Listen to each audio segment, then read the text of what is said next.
Hi, I am Dr. Prasant Kumar Pradhan from the Department of History.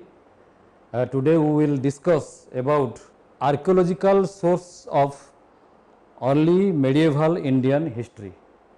As you know, we have already discussed the part 1, that is literary source of this period. So today we will discuss about the archaeological sources of the period from 750 AD to 1206 AD. This is the class for +3 second year history honors students, that is paper 5, unit 1 and chapter 1. Now let us discuss. You know, archaeological sources are plenty.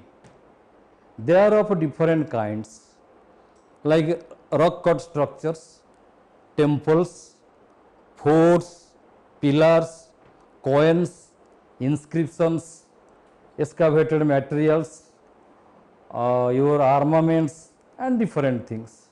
But today we will discuss about the temples and temple related structures.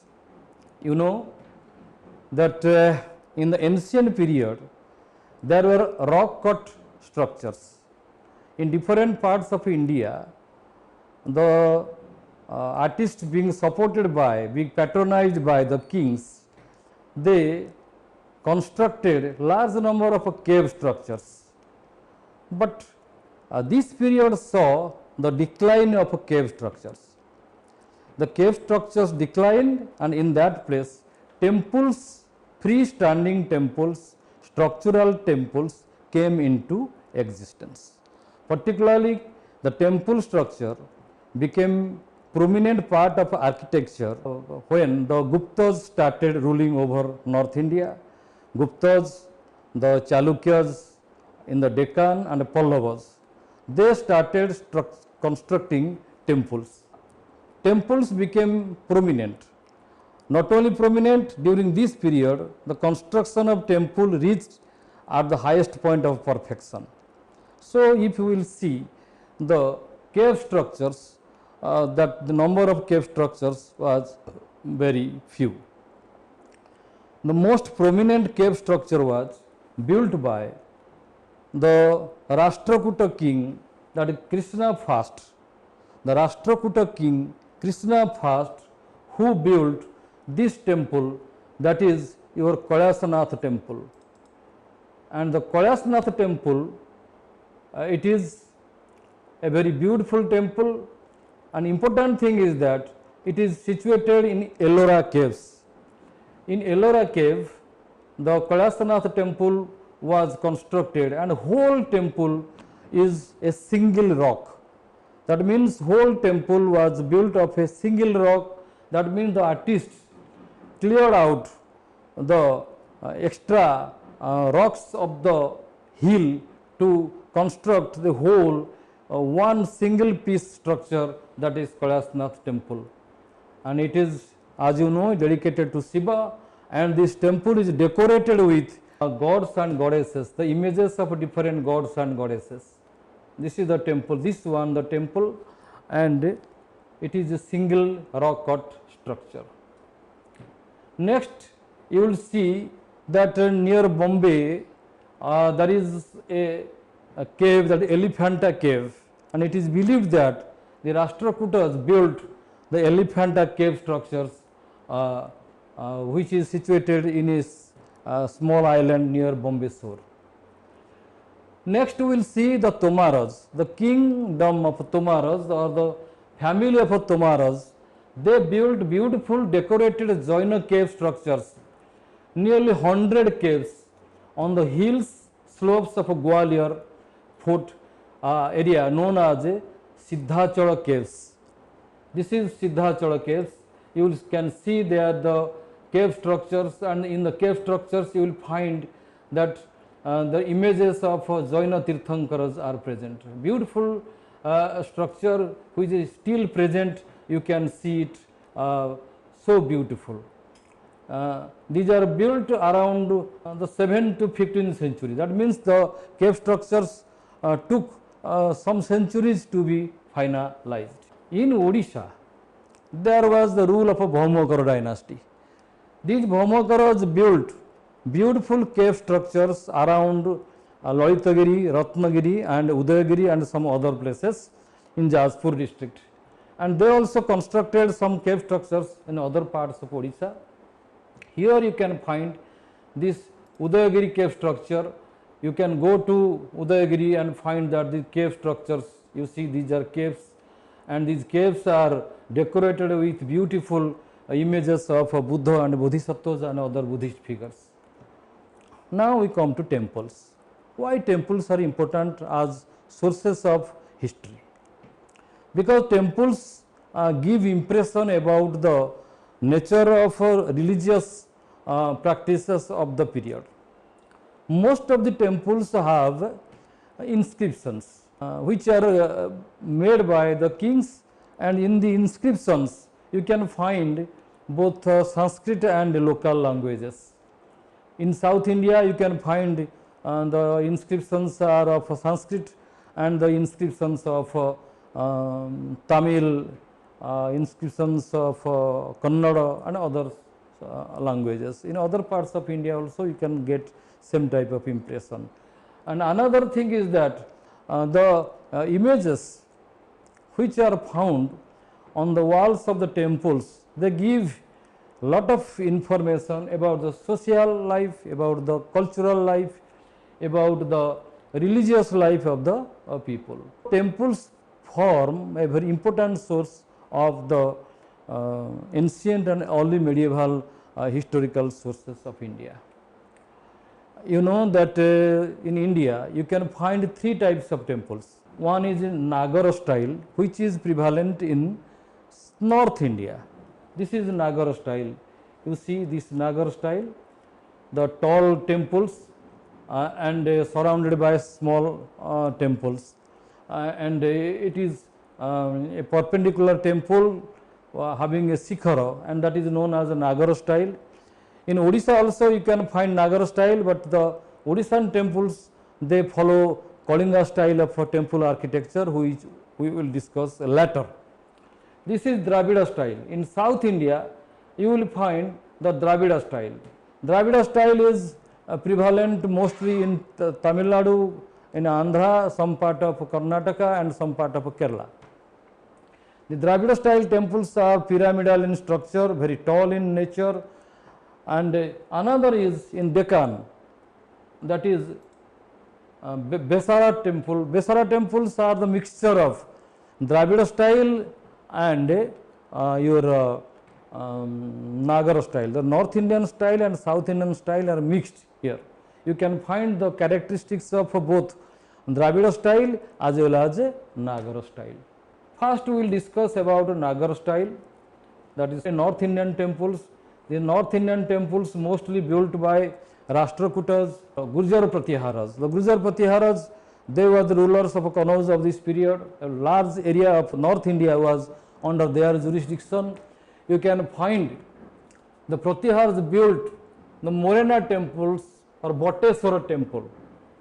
This is big structures. This is the Vimana or the main temple, which is standing having big skyline. Your Bhatteswara group of temples near Chambal area, you can find the rudimentary phase of the Nagara style. Different temples having same type of structures. They are elongated and tall, but afterwards new additions were made and the structures became big. You can see the perfect example of Nagara style, that is the Khajuraho temple. The Tomars built temples at Khajuraho. You know Khajuraho is famous, and the Kondariya Mahadeva temple. This is the big temple, and there are other temples. You have the porch or Mukhasala, and you can Natamandira and Bhogamandapa and small gates. And another group of temple which are built during this period in your Rajasthan, that is Dilwara temples. Dilwara temples are mostly built during the time of the Solanki rulers. The Solanki rulers supported the Jaina, the followers of Jaina and their traders, to build these beautiful temples. Mostly they are made up of the marble, white marble, beautiful temples are found in Dilwara. The great Somnath temple was also built during this period, which later was destroyed by Mahmud of Ghazni. This is Parshvanath temple, this is Bateshwar temple, this is the perfect Kandarya Mahadeva temple, Khajuraho. Another temple was built by the Gujar Pratihara, that is your near Gwalior, and this temple known as Telika Mandir. Next we will go to the temples of Odisha. The temples of Odisha followed Kalinga style of architecture. They have books on Shilpa Shastra, they have other books also. Kalinga style of a temple architecture was started during mostly Bhaumakara period. The Bhaumakaras were Buddhists, but their queens are mostly the supporters of a Brahmanical system. So, you can find both Buddhist temples, cave structures as well as temple structures during the Bhaumakara period. The Bhaumakaras built temples, then the Somavanshis came. The Somavanshis built lot of temple. You know, the Somavanshis were from West Odisha, that coastal area. They came to coastal Odisha, they occupied whole Odisha and ruled for a long period. So, mostly the temple architecture became very prominent during the time of the Somavanshis. You can see the temple, this is the temple Chaurasi Barahi temple. Some scholars believe that this temple was constructed during the time of Bhaumakaras, but some also believe that it was the product of Somavanshi time. It is a khakra type of a temple, small temple, but very intensely decorated, very beautiful to look at, and it is devoted to goddesses Barahi. Barahi is worshipped both as a Buddhist as well as a Brahmanical deity. The next temple is Lingaraj temple. Lingaraj temple was built in Bhubaneswar. It is a very big temple. Lot of temples were built in and around Bhubaneswar and other places. Hundreds of temples were built during the Somavanshi. The next temple was, the most important temple was by Gangas. You know that Gangas built Jagannatha temple. This was Jagannatha temple. Jagannatha temple was built in the 11th century by the founder of a Ganga dynasty, the Eastern Ganga dynasty in Odisha. Chodaganga Deva was the founder of a Ganga dynasty, and he built Jagannatha temple, and Jagannatha temple was one of the finest temples of India and of the world. And this type of a temple, the Kalinga style of a temple, that became more perfect during the Ganga period when Narasingha Deva built Konarka temple, but that Konarka temple was not constructed during this period of our study. Kalinga style of architecture is a part of a Nagara style or North Indian style, but it has typicalities, that is, it is outer facets of temples are very beautiful decorated, but the inside is not decorated. And next temples we will go to, that is Deccan style, that is your Besara style. As I have already told you, the Besara style is a combination of Dravida style as well as Nagara style. You can see these temples. It is mostly found in central India between Vindhya and river Krishna. There are different type of temples. You know that this Besara style was evolved during the period of the Chalukyas of Badami, particularly in Aihole, your Badami and your other places. But later the Rashtrakutas, the Chalukyas of Kalyani, they supported, even the Hoysala dynasty of Karnataka, lower Karnataka, they also supported the construction of a Besara style of temple. You can see that this is a typical structure when the Vimana, the pit is pyramidal just like Dravidian style, but the other parts are just like the Nagara style. This is Doda Basapa temple at Dambal, and the second of the 12th century, and this one is China Kesava temple of Somanathapura. It is constructed in 1258. This temple, that is Hoysala temple, that is in Halebeedu in Karnataka. You can see there are two temples and entrance. There are two temples, same type of a temple, symmetrical temples, and the two temples, they follow upper portion Dravida style, but in the lower portion they are mostly of your Nagara style of a North Indian structure. This is China Kesava temple, Belur, and these are beautiful temples and they are decorated with a lot of images. Next we will go to the Patadakal. Patadakal is a famous place where you can find many temples of the Besara style. Giant temple, this was a Narayan temple built by Rashtrakuta king Amogha Varsha. Another is Chausati Jogini temple near Gwalior. Then we come to Dravida style. Dravida style temple architecture are mostly found in Tamil Nadu, as I have already told you. It was started by the Pallavas. When we are talking about Pallavas, why? Because during our study period, the Pallavas were also present. Some Pallavas, the last kings of Pallava dynasty, they were also ruling and they were taken over by the Cholas. Cholas actually developed Dravidian structure to its highest perfection. They built many temples in different parts of their empire. The Cholas became, and you see, this is the Dravida temple. This is the Vimana. The Vimana is pyramidal, not like Nagara style, and it is supported by a big mandapa in the front. The mandapa is pillared mandapa. We don't have the Nagara style, don't have pillar mandapa. And here you can find a Nandi. This is the Nandi. Nandi means the bull, big bull. If you go to any temple in Tamil Nadu, whether you go to Tanjore, you go to Gangai Konda Cholapuram, you go to your Madurai, you can find the temples where you can find big temples, that is big Vimana, the main temple, that is Vimana. You have in front that mandapa, highly pillared mandapa. Pillars are very beautifully decorated, and here is Nandi, big Nandi, and the gate is known as Gopuram. The Gopuram was very beautiful decorated. These are the most important part of Dravida style of temple architecture. You cannot find this type of temple architecture either in North India or in your Deccan area.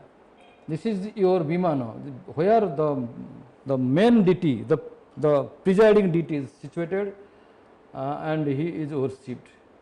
Dravida style, this is Brihadeswara temple. Brihadeswara temple was built by Raja Chola at Tanjore or Tanjore, the present day Tanjore or Tanjore. You can find this big temple. Another big temple was built by his son Rajendra Chola, by Rajendra first, that is this one, Gangai Konda Cholapuram temple. Gangai Konda Cholapuram temple. You can see the big Vimana, very big and very tall, supported by this pillar or mandapam, and in the front you can find a big Nandi, and also the Gopurams are very highly decorated. The whole structure of that is a Chola temple.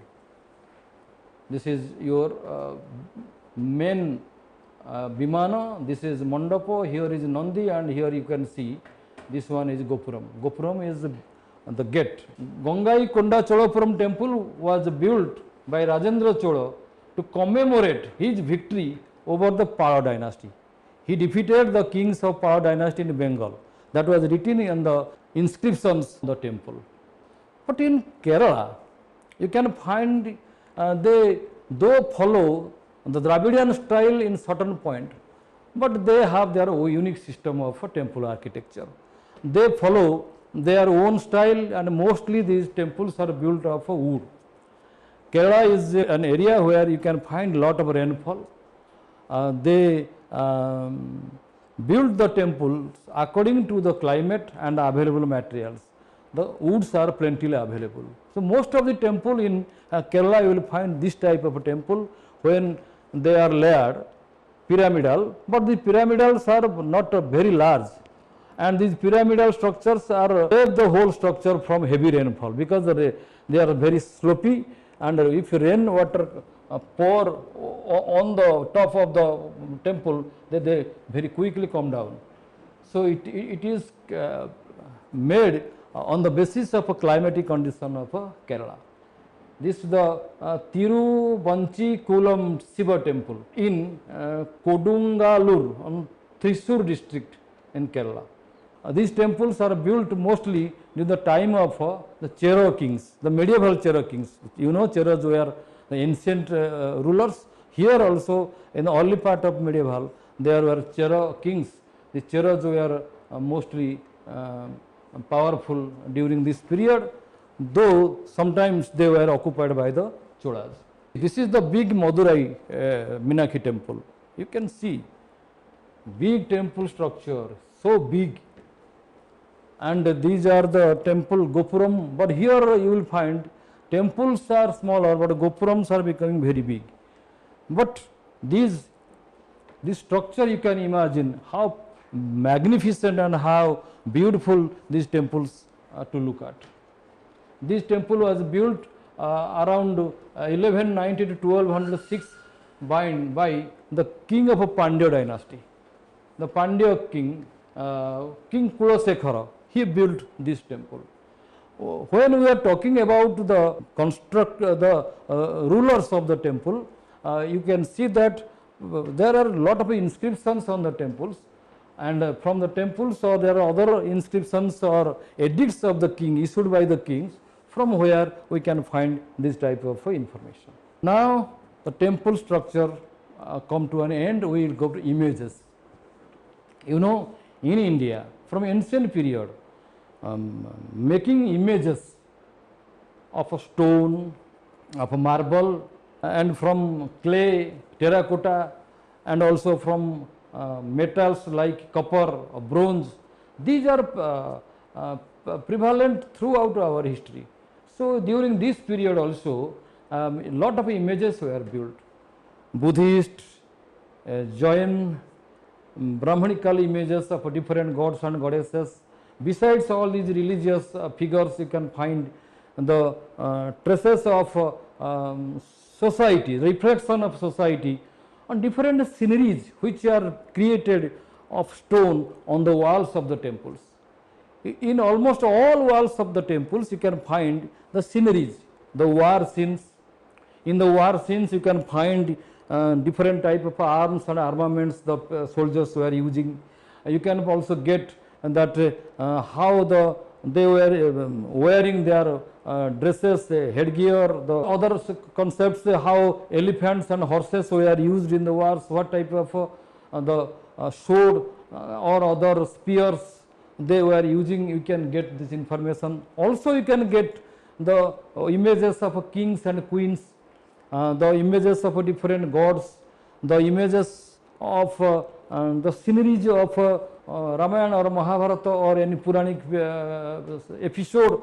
All these figures, all these concepts, the dancing girl, the drummers, the musicians, the figures having different type of beds, different type of ornaments. So all these things give a very larger picture of the contemporary period when these temples were constructed, because the artists reflected their own time, the traditions, the customs of our own times over on the images of the temples and structures.